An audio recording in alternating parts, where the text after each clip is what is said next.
Good morning बच्चों। हम लोग रिवीजन कर रहे थे और रिवीजन करते टाइम हम लोग सेकेंड चैप्टर में थे।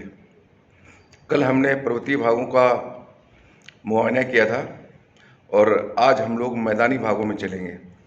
पर्वतीय भागों में आपने देखा था हिमालय को हमने 5 भागों में डिवाइड किया है और टोटल इंडिया को हम लोग अगर भौगोलिक भागों को देखें तो हमने 6 भागों में डिवाइड किया था।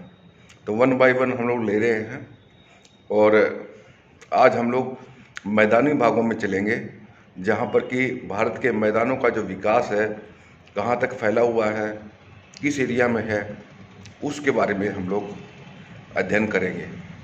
तो चलते हैं मैदानी भागों की तरफ और देखते हैं कि मैदानी भाग भारत में कहाँ से कहाँ तक फैले हुए हैं और इनका विकास किस टाइम कब हुआ था। मैदानी भाग का भौतिक विभाग जो है, इनको हम लोग देखें, नदियों जो द्वारा जो मिट्टी बहा कर लाई जाती है उसको ये बिछा देती है अपने पास लाकर, और यहाँ पर अपने साथ लाकर बिछा देती हैं, और जहाँ पर ये बिछाती हैं वो समतल भूमि है, उसको हम लोग मैदानी भाग कहते हैं। ये काफ़ी उपजाऊ होती है, कृषि पॉइंट ऑफ व्यू से काफ़ी इसका फ़ायदा होता है कृषकों को, और हमारे लिए भी काफ़ी फ़ायदेमंद है ये। तो ये जो मैदानी भाग है, इसका हम टोटल एरिया हम लोग देखें तो सिंधी, गंगा और ब्रह्मपुत्र नदियों के निक्षेप के द्वारा उत्तरी भारत का ये विशाल मैदान पश्चिम से पूर्व की ओर 3200 किलोमीटर की लंबाई पर फैला हुआ है। इस प्रकार यह मैदान पश्चिम से पाकिस्तान से पूर्व में असम तथा बांग्लादेश तक फैला हुआ है। ये पाकिस्तान से शुरू होता है, बांग्लादेश होता हुआ बांग्लादेश तक वहाँ फैला हुआ है, और सतलुज के किनारे में गंगा के डेल्टा तथा इसकी लंबाई जो है 2400 किलोमीटर है। यह मैदान 150 से 300 किलोमीटर तक चौड़ा है। पूर्व की ओर असम में यह मैदान संकरा थोड़ा सिकुड़ जाता है और इसकी जो चौड़ाई है 90 से 100 किलोमीटर रह जाती है। पश्चिम की ओर इसकी चौड़ाई बढ़ती जाती है। यह मैदान काप मिट्टी का बना हुआ होता है और गहराई 1000 से 2000 मीटर तक होती है। यह विशाल मैदान की मध्यमान ऊंचाई हम लोग देखें तो 180 मीटर अधिकतम है और ऊंचाई 300 मीटर तक भी चली गई है।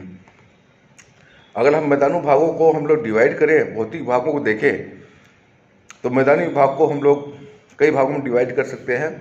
सबसे पहला भाग है भाबर का मैदान, भाबर एरिया। जो भाबर एरिया है, शिवालिक पर्वत श्रेणी के गिरिपथ पर जो नीचे का एरिया है शिवालिक पर्वत के, उस एरिया में सिंधु नदी से तीस्ता नदी तक 8 से 10 किलोमीटर की चौड़ी एक पट्टी के रूप में फैला हुआ है। जब नदियां पर्वतीय प्रदेश को पार करके मैदान में प्रविष्ट होती हैं, जब वहां से पर्वतीय क्षेत्रों से मैदानी क्षेत्रों में नदियां आती हैं, तो ढाल हो जाने से उसका वेग मंद पड़ जाता है और ढाल कम हो जाती है, इसलिए उसका वेग कम हो जाती है। जो पर्वतीय क्षेत्र है वहाँ पर इसका वेग काफ़ी होता है, यहाँ पर ढाल कम हो जाती है। नदियाँ इसका परिणाम स्वरूप जो अपने साथ मिट्टी वगैरह, कंकड़ वगैरह जो भी बहा के लेके आती हैं, उनका वहाँ पर निक्षेप कर देती हैं। इस अवसाद को हम लोग पारंगम्य चट्टानों का निर्माण होता है और छोटी छोटी नदियाँ अवसाद के नीचे विलुप्त भी हो जाती हैं। कुछ नदियाँ ऐसी हैं जो इस अवसाद के नीचे विलुप्त हो जाती हैं और सिर्फ सीजनल रिवर कहलाती हैं। बड़ी नदियाँ का जल ऊपर रहता है। यह लंबी जड़ों वाले बड़े वृक्ष तो यहाँ मिलते हैं, किंतु छोटे पौधे यहाँ पर कम मिल पाए जाते हैं। इसके बाद दूसरा पार्ट है इसका, हम लोग ये तराई का एरिया है। तराई का एरिया भाबर के दक्षिण में यह मैदान का वह भाग है जहाँ पर कि नदी लुप्त पुनः भूतल पर प्रकट होती है। इस प्रकार होने वाली नदियों को कोई निश्चित बहिकाएँ नहीं होती। ये क्षेत्र अनूप बन जाता है, जिस तराई कहते हैं। तराई की संरचना बारीक कंकड़, पत्थर, रेत और चिकनी मिट्टियों से बनी होती है, जो तराई कहलाती है। इसका जो नेक्स्ट पार्ट, जो तीसरा भाग है, वो बांगर का मैदान कहलाता है। बांगर का मैदान पुरानी जलोढ़ मिट्टी से बना हुआ होता है। यह मैदान का वह ऊंचा उठा हुआ भाग होता है जहाँ पर नदियों का बाढ़ का जल नहीं पहुँच पाता। इस भाग में कैल्शियमी संरचनों जैसे कंकड़ों की अधिकता पाई जाती है। इसके बाद हम लोग देखते हैं चौथा जो पार्ट है मैदानी भाग का, वो खादर का मैदान है। यह मैदान निम्न भाग है, जो निचला भाग है उसको हम लोग बोलते हैं। प्रतिवर्ष नदियों की बाढ़ से जलोढ़ मिट्टी बिछ जाती है यहाँ पर, और प्रतिवर्ष नई मिट्टी के निक्षेप से यह भाग अत्यंत उपजाऊ होता है। हर साल नई मिट्टी आती है जो काफ़ी उपजाऊ होती है और काफ़ी उपजाऊ भाग कहलाता है। कृषि के लिए यह श्रेष्ठ पार्ट है। बांगर और खादर मिल कर जलोढ़ मैदान की रचना करते हैं। अगर हम लोग ये 4 पार्ट जो मैदानी भागों हैं इनको हम लोग देखें तो इसके कुछ लक्षण होते हैं। जिन लक्षणों को हम लोग देखें तो लक्षणों को हम लोग देखते हैं तो गंगा के डेल्टा प्रदेश में पुरानी जलोढ़ मिट्टी से निर्मित बांगर कहीं कहीं पठारे के रूप में व्यवस्थित हो जाता है। इन पर बारिंद नामक लेटेराइट निक्षेप का जमाव होता है। इस प्रकार बांगर भूमि में कहीं कहीं बालू के ढेर पाए जाते हैं जिन्हें भूड कहते हैं। गंगा के डेल्टा में ज्वारी जल के कारण अधिकांश निम्न भाग दलदली हो जाता है। जहाँ गंगा का एरिया है वहाँ पर बहुत सा भाग जो है वो दलदली टाइप पाया जाता है, जिसे बिल कहते हैं हम लोग। ऊंचे उठे हुए भाग को हम चार कहा जाता है। इनके अतिरिक्त विशाल मैदान की नदियों के निक्षेप कार्यों के परिणाम स्वरूप जलोढ़ पंख, शंकु, अंत शंकु, ये जो फिजिकल ज्योग्राफी के जो पॉइंट्स है ये आए तो ये शंकु वगैरह बनाते हैं। नदी निर्मित जो स्थलाकृति होती है उनको हम लोग देखें तो सिंध और ब्रह्मपुत्र द्वारा निर्मित इस मैदान में नदी के प्रौढ़ावस्था में बनने वाली अपरदात्मक और निक्षेपणात्मक जो कार्रवाई है वह स्थलाकृतियाँ पाई जाती हैं, जिन्हें बालू रोधिका, विसर्प, गोखुर, झीलें, गुम्फित नदी इत्यादि कहा जाता है। तो ये भी लास्ट स्टेज में जब नदियाँ होती हैं तो ये इस प्रकार के उनका निर्माण करती हैं। ब्रह्मपुत्र नदी के जल में मिट्टी व गाद की अधिक मात्रा के कारण इसकी घाटी में अनेक नदियाँ, द्वीप और बालू रोचिकाएँ जो बीच में मिट्टी जमा हो जाती है, चारों तरफ पानी बहता है तो इस सब द्वीप का रूप धारण कर लेते हैं। तो ये ब्रह्मपुत्र नदी के उसमें काफ़ी पाया जाता है। अगर हम विशाल मैदानों का प्रादेशिक विभाजन देखें तो पश्चिम में राजस्थान से लेकर पूर्व में असम तक विस्तृत यह मैदान उच्चाउच में प्रादेशिक विभिन्नताएं पाई जाती है। इसमें काफ़ी विभिन्नताएं पाई जाती हैं।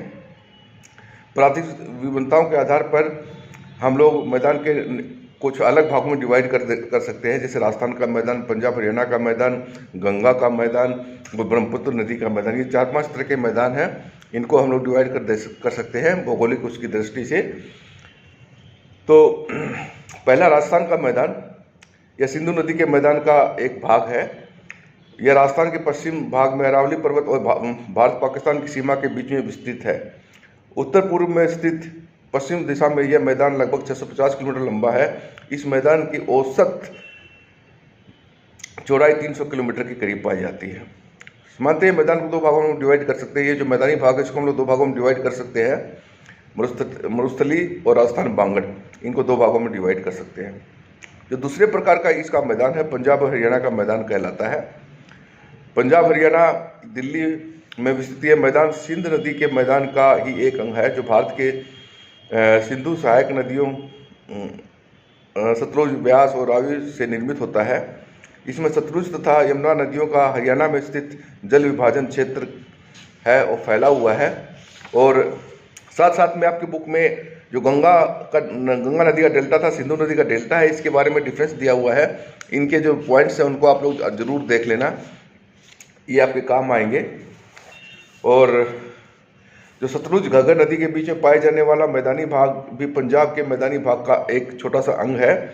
इस मैदानी भाग की औसत ऊंचाई हम लोग देखें 250 मीटर के करीब होती है। यह मैदानी दोआबों, दोआब का मतलब क्या होता है? आप का अर्थ पानी से बना होता है। नदियों के बीच का यह दोआब कहलाता है। बाद में पंजाब में निम्नलिखित दोआब है,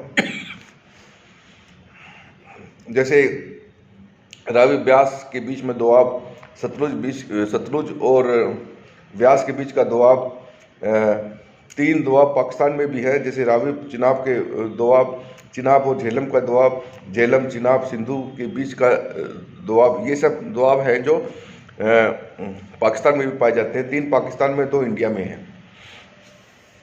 अच्छा, इसके बाद में हम लोग आगे देखें तो वन बाई वन हम लोग ले रहे हैं। तो इसका तीसरा पार्ट है गंगा का मैदान। यह मैदान अधिकांश भाग उत्तर प्रदेश, बिहार, झारखंड और पश्चिम बंगाल में विस्तृत रूप में फैला हुआ है। गंगा का डेल्टाई भाग पश्चिम बंगाल और बांग्लादेश में फैला हुआ है। गंगा का सुंदरबन डेल्टा विश्व का सबसे बड़ा डेल्टा है। इस मैदान का निर्माण हिमालय से निकलने वाली नदियों जैसे गंगा वगैरह ने किया है। तो इसमें जो परंपरागत नदियां हैं उसमें वे नदियां हैं यमुना, गोमती, घाघरा, गंडक और कोसी नदियां इसकी प्रमुख नदियां हैं। इसके जो चौथा प्रकार है वो है ब्रह्मपुत्र नदी का मैदान। गंगा के डेल्टा के उत्तर पूर्व में यह मैदान धुबरी सदिया के बीच में फैला हुआ है। गारो हिमालय के बीच में संकरी पट्टी नुमा एक लंबाई होती है इसके बीच में, तो जिसे ब्रह्मपुत्र व उसकी सहायक नदियां में निक्षेप किया जाता है। और यह मैदान लगभग 640 किलोमीटर लंबा और 90 से 100 किलोमीटर तक चौड़ा होता है, जो इसकी लंबाई चौड़ाई दी हुई है। तो ये इसको हम लोग इस भागों में डिवाइड कर सकते हैं। उत्तरी भारत के विशाल मैदानों का बहुत ही महत्व है। इससे अनेक प्रकार से मनुष्य की सहायता की है। ये सिंचाई की सुविधा हमें देता है। उत्तर भारत में मैक्सिमम सिंचाई की सुविधा हमें इन नदियों के द्वारा ही मैदानी भागों में वहीं से मिलती है। परिवहन की सुविधा है। मैदानी भाग में परिवहन के जो साधन है आसानी से बिछाए जा सकते हैं। उद्योग है, उद्योग आसानी से लगाए जा सकते हैं। व्यापार है, व्यापार आसानी से वहाँ पर किया जा सकता है क्योंकि ये लिंकेज प्रदान करता है। और सभ्यता का विकास आप लोगों ने देखा होगा तो ये नदियों के साइड में होता है। और ये नदियों के जो एरिया हैं उसके साथ में हमारी सभ्यताओं का विकास होता है और वहाँ पर मैक्सिमम सभ्यताएं जो है इंडिया की वहीं पाई जाती है। तो ये था मैदानी भाग, आपका मैदानी भौगोलिक विभाग जो हम दूसरे नंबर पे था। कल हम लोग तीसरे भाग को, पठारी भाग को देखेंगे।